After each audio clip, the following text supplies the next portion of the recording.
Bien, bonjour à tous et bienvenue pour cette visioconférence consacrée aux corsaires et leurs innovations de la Côte d'Amour à Cordemais, en Loire-Atlantique. Nous allons voyager ensemble dans l'estuaire du fleuve Royal qui démarre effectivement dans le département de Loire-Atlantique et nous allons nous intéresser à une commune, en particulier la commune de Cordemais, qui a été un point de passage extrêmement intéressant.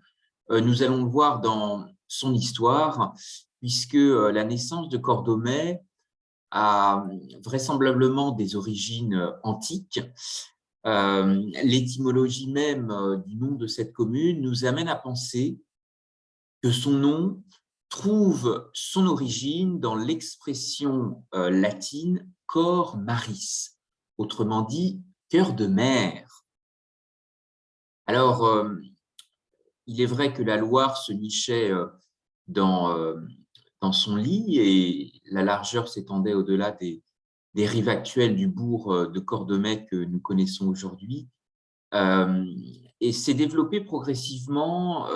une avancée de terre entourée par les flots qui aujourd'hui a été remplacée par des plaines.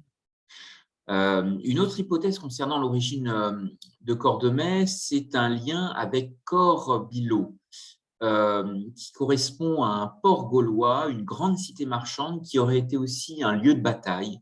extrêmement important entre les galères de César et les bateaux vénètes. Bateaux vénètes qui avaient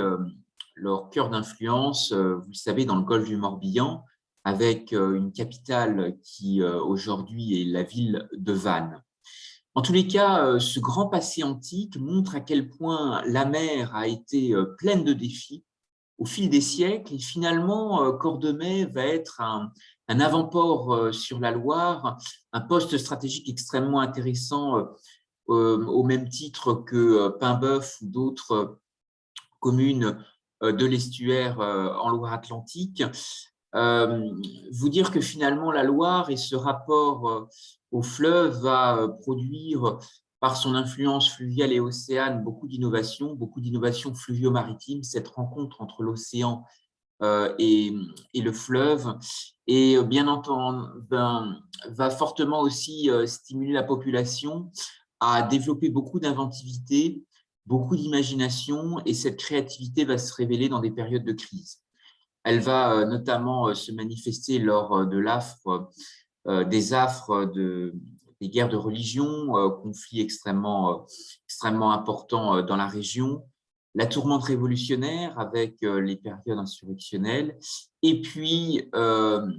finalement l'état de guerre qui va aussi être très présent de Louis XIV à l'Empire, avec une guerre alternative qui va aussi se développer au contact de puissances ennemies, qui est la guerre de course. On va y revenir, mais effectivement, l'état de guerre perpétuel jusqu'au Premier Empire contre l'Angleterre va évidemment amener beaucoup d'innovations dans la région pour protéger les ports, pour protéger les voies maritimes, du commerce, du développement de nouvelles industries. Ce qui sera intéressant du point de vue de transfert de compétences qui viendront aussi de communautés en exil, de réfugiés irlandais. Vous savez que la communauté irlandaise a été extrêmement importante à Nantes, des réfugiés jacobites qui amèneront aussi beaucoup de connaissances qu'on retrouve dans l'estuaire à travers notamment le passage de Wilkinson. On pense également à de nombreuses innovations dans la haute technologie navale et aéronautique, puisque les temps pionniers de l'aviation sont aussi nés dans des hangars à bateaux, avec les premiers hydravions en bois et en tissu. Et là encore, finalement, cet environnement nigérien a été un terreau exceptionnel de prise de risque et d'ingénierie de projets maritimes remarquables. Alors, ici, vous avez quelques cartes un peu historiques. Vous rappelez que Cordemais a eu 3 sites portuaires, ce qui est assez intéressant pour un territoire avec une configuration assez particulière, une commune effectivement qui est véritablement née au contact de la mer, adossée aussi à des marais qui étaient extrêmement importants, Et puis, comme vous le voyez finalement sur ces cartes, protégée aussi par des îles qui voient finalement l'économie se tourner du marais vers l'océan. Toujours est-il qu'il y a aussi beaucoup de plaines tout autour de la commune et un très grand patrimoine équestre qui existe à Cordemais à travers aujourd'hui son célèbre hippodrome. Alors, Cordemais, comme je vous l'indiquais, se rattache fortement à une activité portuaire et incontestablement se rattache aussi à la Loire, avec ces 3 sites portuaires qui ont été mentionnés et qui sont finalement des lieux depuis l'époque antique intéressantes pour améliorer les connaissances et les besoins de la marine, développer aussi des filières nautisme avec les matériaux biosourcés du territoire et en particulier du brai végétal qui, extrait d'écorce d'arbres, permet d'imperméabiliser les bateaux et évite au bois de pourrir prématurément. Ce qui montre effectivement tout l'intérêt que le territoire va aussi capitaliser dans tant sa relation avec le fleuve qu'avec son arrière-pays, avec la faune et la flore environnantes. Il existe une muséographie extrêmement dynamique aujourd'hui qui est Terre d'Estuaire, qui vous permet véritablement de rentrer dans cet environnement, d'amener aussi beaucoup de connaissances finalement qui viennent de cet écosystème ligérien extrêmement atypique, de ce prisme, en tout cas les cas, de ce rapport homme-nature, puisque c'est aussi le biomimétisme qui va finalement intéresser des marins, des navigateurs, des corsaires, pour aller encore plus loin, vers des aventures au long cours et tout particulièrement à l'époque, la pêche à la pêche de grand fond en direction du secret de Terre-Neuve, qui était la morue, et qui va amener des Terre-Neuvas à effectivement s'établir et à laisser leur famille en Loire-Atlantique pour aller de l'autre côté au large de Saint-Pierre-et-Miquelon, dans les mers du Labrador, de Terre-Neuve, pêcher cette morue qui avait beaucoup de valeur en Europe. Et on retrouve toujours dans l'estuaire de grands villages de Terre-Neuva qui ont un passé exceptionnel. Je pense bien entendu à le village de Trentemoux, aux portes de Nantes et de Rezé, qui a un quai sur Couffe. Et on va essayer de regarder pourquoi. Et comment Cordemais a été aussi un carrefour extrêmement important de corsaires. Alors Cordemais, dans sa position extrêmement atypique d'estuaire, doit être aussi envisagé comme un jardin du vent. Alors qui n'est pas un courant d'air de plus, mais qui est un courant de vie qui prend naissance dans l'estuaire avant de se propager au plus profond de demain et d'ailleurs. Vous pourrez certainement le découvrir avec tout l'imaginaire de Jules Verne et la mise en scène de cette nacelle que vous voyez en photo, que les visiteurs peuvent découvrir à l'espace Terre d'Estuaire, un centre d'interprétation unique en France pour appréhender la Loire dans tous les sens. Et la Loire a aussi un formidable capital qui est le vent. Le vent sait faire de belles choses si l'on sait s'intéresser à lui. Et c'est à ce titre-là que les Cordemais va aussi offrir un véritable laboratoire en matière dans le domaine du nautisme et dans la construction des bateaux et d'armement. Il y a toujours un port à Cordemais extrêmement actif, ouvert à la plaisance, qui est extrêmement apprécié par beaucoup de Nantais et d'habitants du département de Loire-Atlantique. Et ce port, avec la centrale EDF, permet aussi de jouer un rôle très important aussi de lessiveuse, ce qui est assez intéressant pour les bateaux aussi qui sont en mouillage ou en escale à Cordemais. Alors, l'estuaire est un lieu de passage extrêmement important pour les corsaires et je voudrais m'arrêter sur l'un d'entre eux que vous connaissez peut-être, qui est Jacques Cassard, qu'on a complètement oublié et pourtant c'est un cousin nantais de Surcouf qui a été un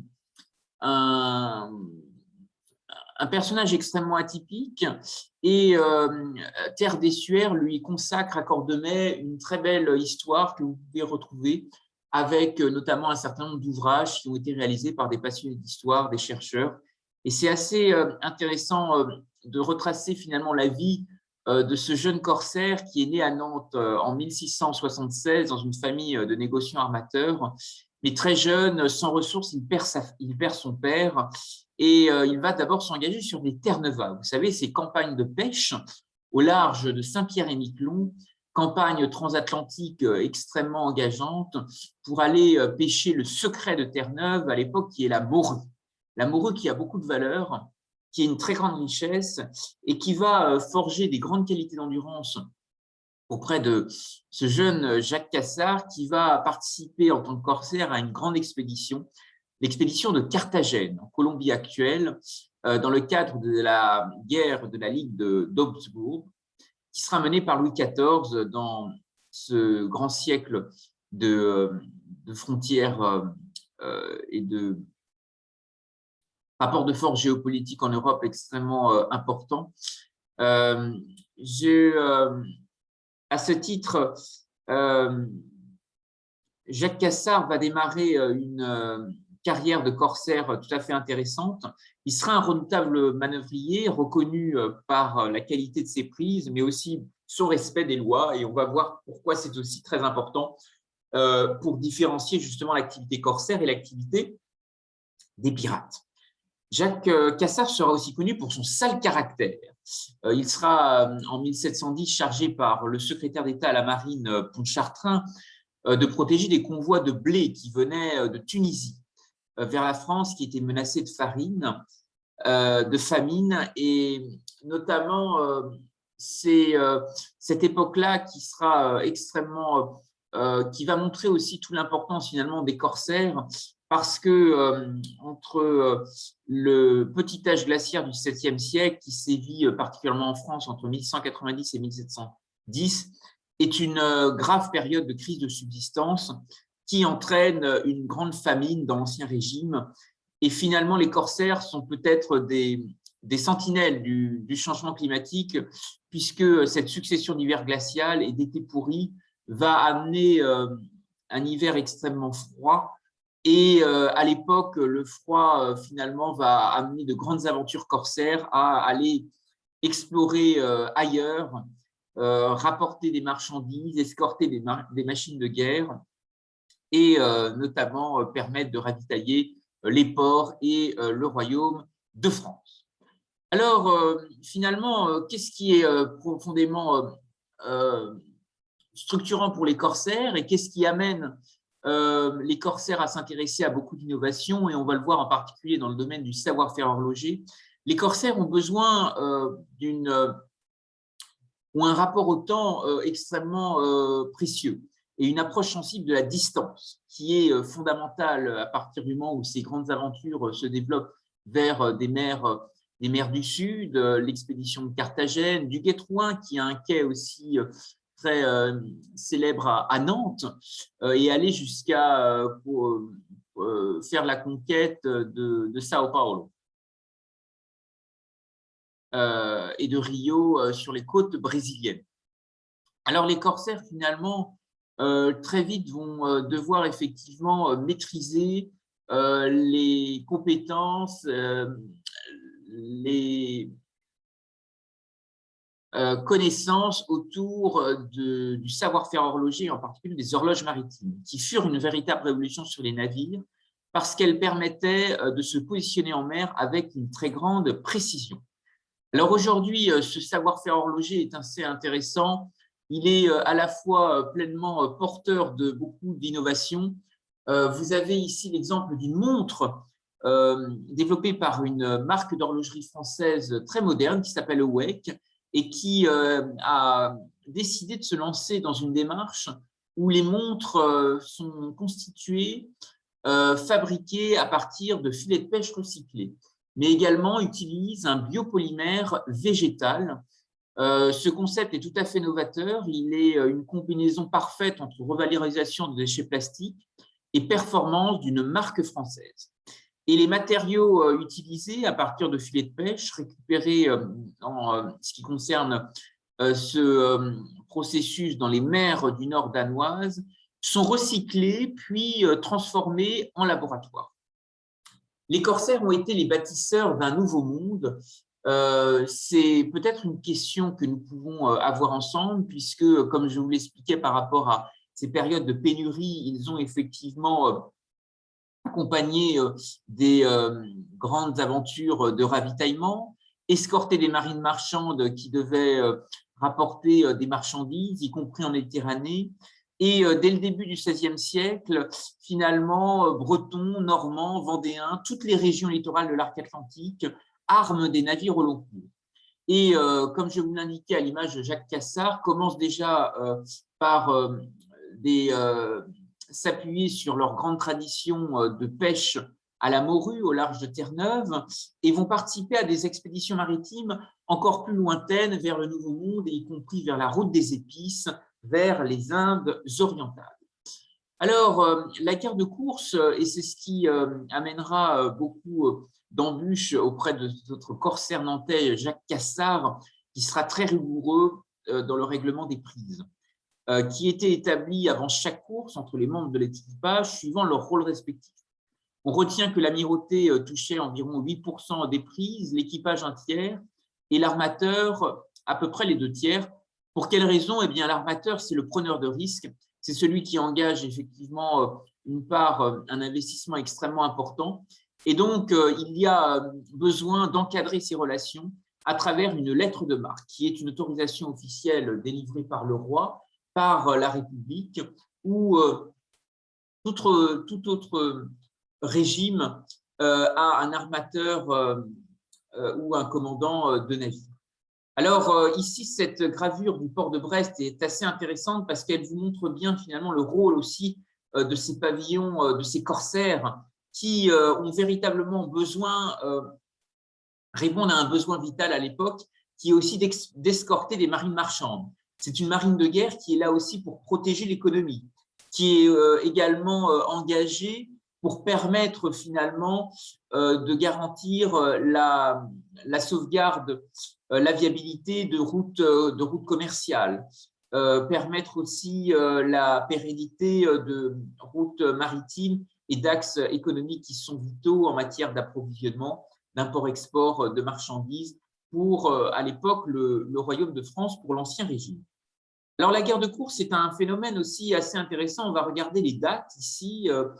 grâce à ce tableau. La guerre de course est très largement intermittente. Elle correspond vraiment à une période de guerre. Ce n'est pas une activité qui s'exerce en période de paix. Et le roi, l'Ancien Régime, finalement, charge des corsaires, à travers cette fameuse lettre de course, d'aller attaquer des marines ennemies sur les mers. Et voyez que finalement, ce système, cette puissance corsaire va se déployer depuis Henri IV jusqu'à Napoléon Ier. Donc, traverser très largement des régimes et se révéler extrêmement utile pour à la fois des conflits relativement courts. On a certaines guerres qui vont durer 4 ans, 6 ans, mais des conflits quand même relativement longs, les guerres d'empire qui vont durer 12 ans, ou encore la guerre de succession d'Espagne sous Louis XIV, qui sera aussi extrêmement longue et qui coûtera énormément à l'économie du royaume. Alors, Surcouf est un grand personnage connu. Je vous disais que Jacques Cassard est l'un de ses cousins. Il a des traces aussi dans le pays nantais, en Loire-Atlantique. Il existe un quai Surcouf à Rezé, de même qu'il a existé jusqu'en 1918 un quai Jean Bart, qui a été renommé en l'honneur d'un résistant sur la commune de Rezé, en Loire-Atlantique. Et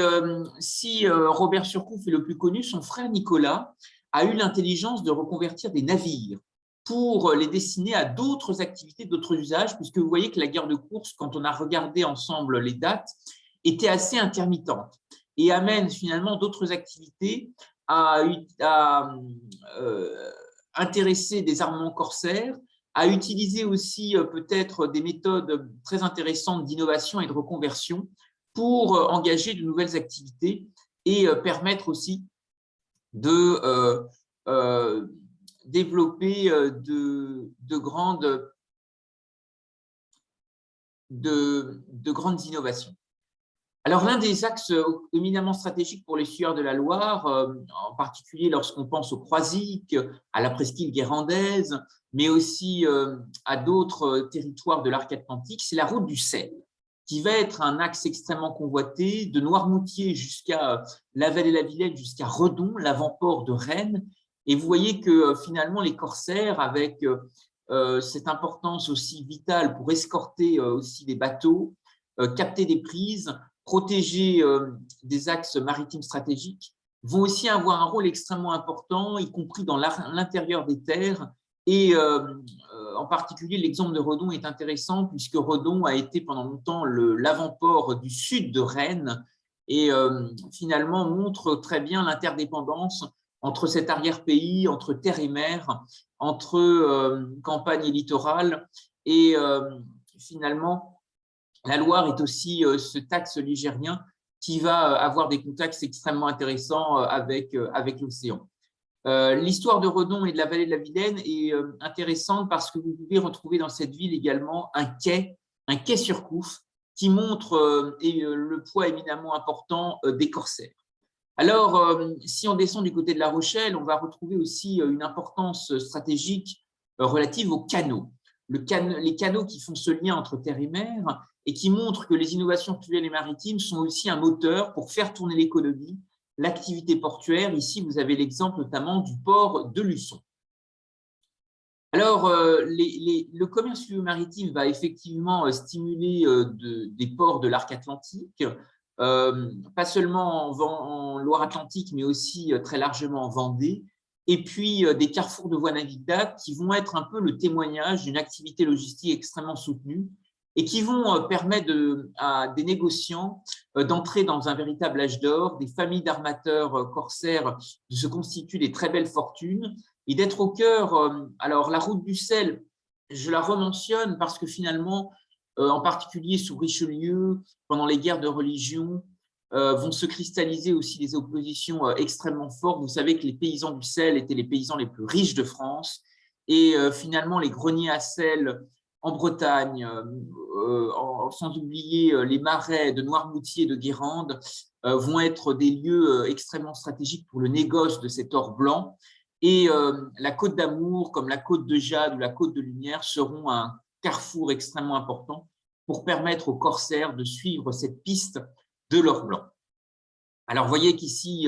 vous avez ces quais dans l'arrière-pays qui montrent aussi toute l'importance du commerce d'autres marchandises.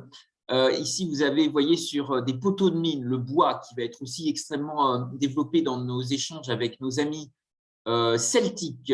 cousins irlandais, gallois, va se développer une synergie extrêmement intéressante, en particulier dans le bassin industriel de Nantes-Saint-Nazaire, épisode qu'on retrouve aussi beaucoup du côté des forges de Trignac, à travers ce couple extrêmement inventif, interceltique, qui est ce charbon, cette synergie charbon acier breton, charbon gallois, qui va au contraire développer une relation de cabotage extrêmement intéressante avec les pays celtiques, avec l'arc atlantique jusque très haut vers le Pays de Galles et l'Irlande, et va aussi animer des échanges extrêmement forts pour encourager de nombreux liens maritimes. La découverte aussi et l'horlogerie qui permet finalement de mieux connaître le monde, de découvrir aussi avec intérêt l'intelligence des cartes et de nouvelles alliances commerciales et maritimes, va amener aussi les corsaires à s'intéresser à première armoire de l'époque, qui est le café. Et je vais vous parler de l'expédition Carthagène, l'expédition de Jacques Cassard à Carthagène en Colombie. Eh bien, il y aura une autre expédition qui s'appellera l'expédition du Mocha au Yémen, qui sera aussi un débouché extrêmement intéressant pour développer tout l'intérêt autour de ce café voyez, qui partait pour la route du Mocha de Saint-Malo jusqu'aux côtes du Yémen sur les rivages, aux portes de la mer Rouge de l'actuel Yémen. Et Jacques Carsart va vouloir court-circuiter cet itinéraire avec l'expédition de Carthagène pour s'intéresser aussi à l'importance du café avec la Colombie et l'Amérique du Sud. Alors, cet intérêt pour justement les denrées exotiques, ces grandes expéditions, résonne peu avec le passé d'une grande république que beaucoup d'entre vous connaissent, qui est Venise,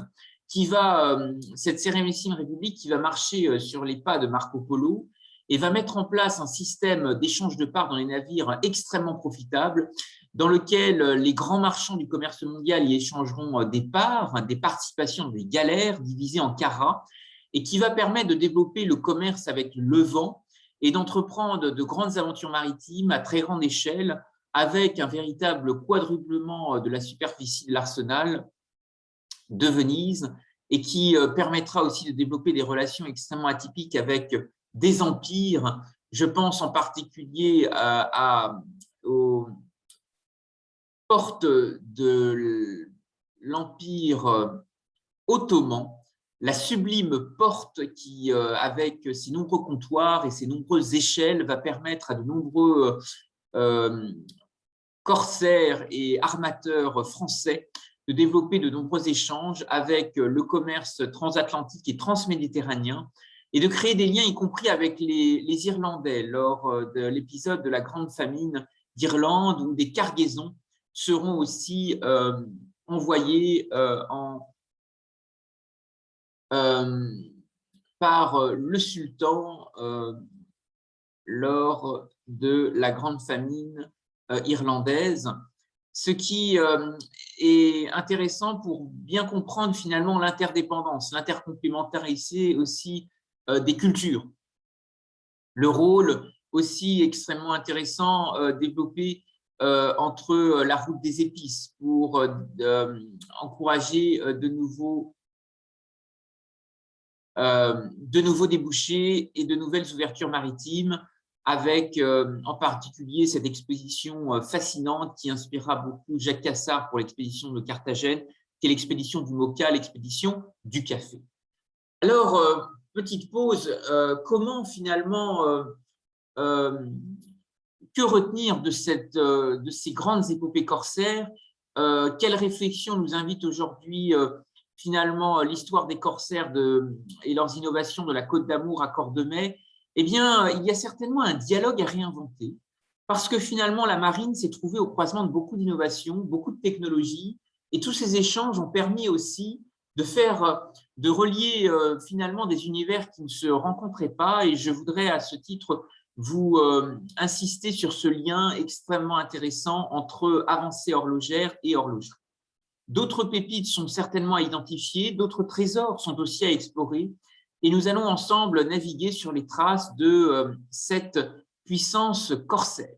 Je voudrais insister sur l'importance du savoir-faire horloger parce que finalement, ça a été quelque chose de fondamental. L'UNESCO, l'actualité de l'UNESCO y rentre clairement en résonance, puisque les savoir-faire en mécanique horlogère et mécanique d'art ont été inscrits sur la liste des savoir-faire en mécanique, sur la liste représentative du patrimoine culturel immatériel de l'humanité. Et finalement, cette inscription a aussi un lien transatlantique extrêmement intéressant, un lien transmanche, parce que très clairement, la candidature portée par la France en collaboration avec la Suisse a été considérée comme exemplaire par l'UNESCO par la mise en évidence du patrimoine culturel immatériel dans un espace transfrontalier. Et cet espace transfrontalier est fondamental. Il est à la fois l'expression aussi d'une dynamique transmanche qui a été très très forte entre France et Angleterre, parce que les corsaires rivalisaient aussi d'innovation, parce que l'exil aussi de communautés jacobites irlandaises nous permet aussi d'apporter des connaissances qui venaient de l'autre côté de la Manche et qui étaient maîtrisées par les Anglais. Et l'aventure de Wilkinson dans l'estuaire de la Loire est aussi extrêmement intéressante à ce sujet. Alors, explorons les origines mystérieuses de ce métier d'horloger pour faire le lien effectivement avec notre sujet. Vous savez que le métier d'horloger s'écrivait sans H et remonte à l'époque de Charles Quint qui, pour sa guerre contre François Ier, va recruter des horlogeurs pour le réglage des canons. Et ces horlogeurs sont devenus, par pratique de métier, des sortes de colporteurs d'horlogerie. Ils passaient de maison en maison et prenaient les commandes de montres ou d'horloges, ce qui va permettre de bien signaler que le savoir-faire horloger s'est aussi aventuré sur la mer.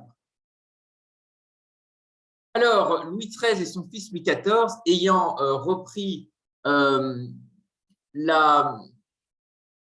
Franche-Comté à l'Espagne, va ouvrir sous l'Ancien Régime des connaissances très intéressantes vis-à-vis aux portes de la Suisse, vis-à-vis d'un savoir-faire qui va révolutionner beaucoup de choses, y compris en mer, qui est l'horlogerie.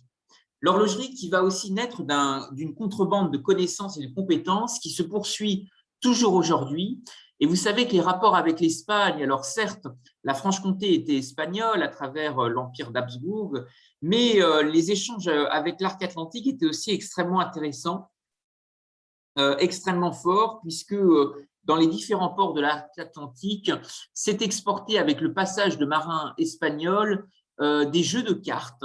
en particulier qui vont être pratiqués par les marins de l'ensemble de l'ouest de la France. Et vous avez ici en photo l'exemple de ce jeu qui est l'Alouette,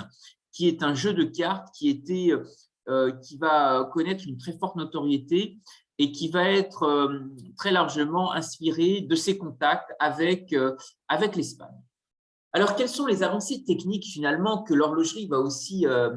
apporter aux corsaires? Vous savez que je vous parlais du réglage des canons, que les horlogers qui maîtrisaient la gravure des platines en laiton ont pu être chargés de fabriquer des instruments de pointage ou de calcul comme les équerres à fil à plomb ou les compas de proportion de Galilée qui permettaient toutes sortes de calculs et qui comportaient bien souvent des échelles destinées à un usage en artillerie. La haute technologie navale sera effectivement stimulée par de nombreuses disciplines et je pense en particulier à l'optique qui va permettre aussi de développer avec le prisme des jumelles et des compas intégrés de grandes techniques d'amélioration de l'accastillage et la connaissance du cristal sera aussi extrêmement bénéfique. Alors, je me suis moi-même intéressé au lien entre corsaire et horlogerie, ayant un arrière-grand-père bijoutier horloger dans la baie du Mont-Saint-Michel, qui avait, à l'emplacement historique de sa bijouterie, la Grande Rue des Stuarts, un intérêt très fort pour l'innovation et une envie de défricher, d'inventer, de créer. Je vous ai résumé sa devise en dessous, l'horlogerie a besoin d'OPA, oser, préparer et anticiper le monde de demain. Et c'est effectivement cet état d'esprit qui va encourager mon arrière-grand-père à développer des industries, les industries probiomères, qui vont s'intéresser à l'extraction de minéraux marins en utilisant des micro-techniques d'horlogerie. Ici, vous avez en photo le bateau qui sera le premier armement utilisé, qui portait le nom de le Saint-Pierre, et qui faisait référence à Césarée, l'ancien nom antique de Jervaux. Alors, les îles de la Loire seront aussi un lieu extrêmement fertile en minéraux marins, avec le passage des marées qui est ici extrêmement, qui offre un écosystème extrêmement riche pour la biologie et l'environnement de ce territoire. Je voudrais vous parler aussi d'autres corsaires qui vont très fortement s'inspirer de connaissances et de transferts d'innovation venus d'ailleurs. Je pense en particulier à Jean Bart. Jean Bart, vous savez, ce grand corsaire de Dunkerque, qui va aussi développer des échanges très importants avec des courants jacobites irlandais et qui illustre bien l'importance aussi des transferts des diasporas, de communautés en exil qui viendront dans les ports nourrir la créativité, l'innovation et de nouvelles connaissances pour demain. Ce qui montre que finalement l'estuaire de la Loire a été à la fois balancé par de grandes innovations transmanche, de grandes innovations transatlantiques et des contacts aussi avec la Méditerranée quand on pense à l'exemple de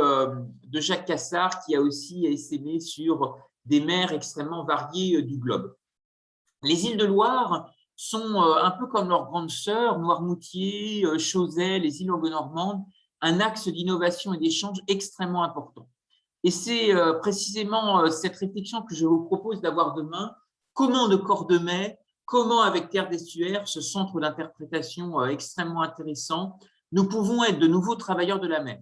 Comment, avec ces innovations fluvio-maritimes qui ont été développées, en utilisant la formule de Victor Hugo, qui avait des liens avec beaucoup de personnalités aussi de Loire-Atlantique, le docteur Ange Guépin,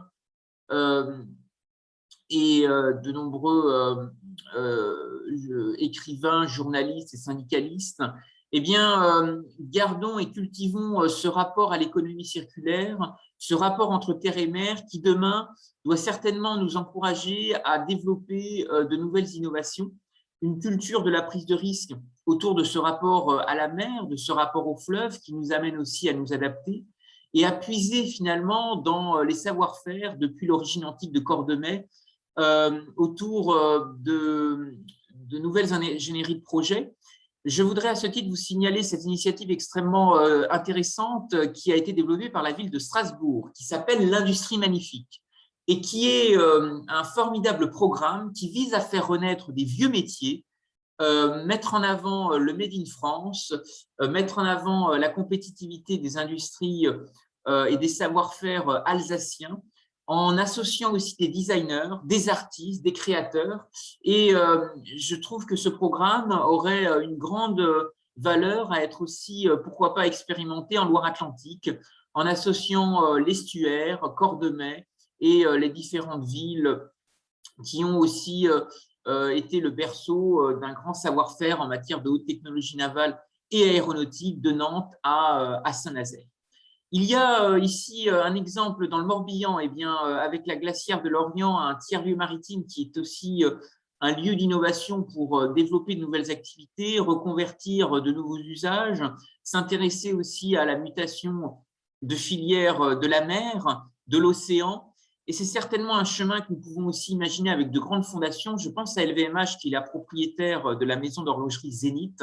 dont mon arrière-grand-père bijoutier horloger était l'un des détaillants. Et voyez que la fondation LVMH, Louis Vuitton à Paris, épouse la forme dans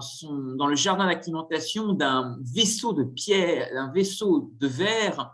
mais qui, avec tous ces matériaux composites, donne l'impression d'un vaisseau de pierre et qui, à la croisée de l'avenue Mahatma Gandhi et du jardin d'acclimatation, invite peut-être à imaginer ce rapport entre terre et mer, entre végétal et marine, et peut-être aussi à réfléchir à la manière dont nous pourrions consigner une sorte de dictionnaire raisonné des sciences, des arts et des métiers, comme finalement Diderot et d'Alembert s'y étaient consacrés pendant le siècle des Lumières. Vous savez que de grands philosophes se sont intéressés à la puissance corsaire parce qu'elle permettait aussi, à travers cette approche sensible de la distance, ce rapport au voyage, cet esprit aventurier, de développer aussi une définition littéraire et philosophique extrêmement stimulante du progrès à l'époque et qui est une thématique reprise par le pavillon France de l'exposition universelle de Dubaï qui va être ouvert à partir de septembre 2021 et qui nous montre à quel point finalement ce mouvement intellectuel des Lumières a aussi un lien très fort avec la marine et l'horlogerie. Vous savez que Voltaire s'était beaucoup intéressé à l'horlogerie à travers sa manufacture royale dans la commune de Ferney. Et Voltaire avait beaucoup écrit sur les exploits maritimes de ces marins et entrepreneurs français en route vers l'Orient et la route des Indes, des hommes entreprenants qui auraient langui inconnus dans leur patrie, dit-il, se placent et s'élèvent d'eux-mêmes dans ces pays lointains où l'industrie est rare et nécessaire.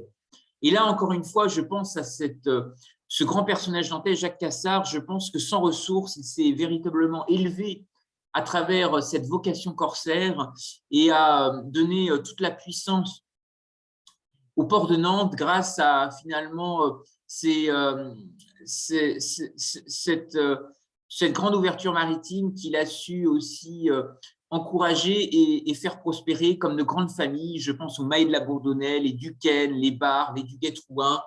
les Surcouf, bien sûr, capables de faire beaucoup avec peu, aussi intelligents dans le commerce que dans la marine. Ces hommes, à la fois négociants et guerriers, vengeront l'honneur, écrit Voltaire, du pavillon français en Asie. Alors, nous avons aussi un intérêt peut-être aujourd'hui très fort autour de Montesquieu, puisque 2021 est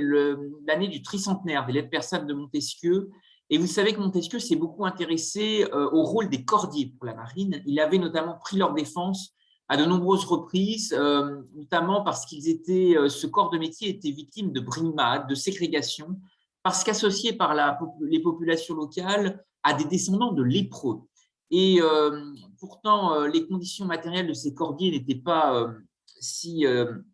défavorables que ça, puisque les besoins en cordage étaient extrêmement importants pour la marine. Et certains cordiers ont fait fortune à travers notamment le travail des textiles, du lin, du chanvre, qui était aussi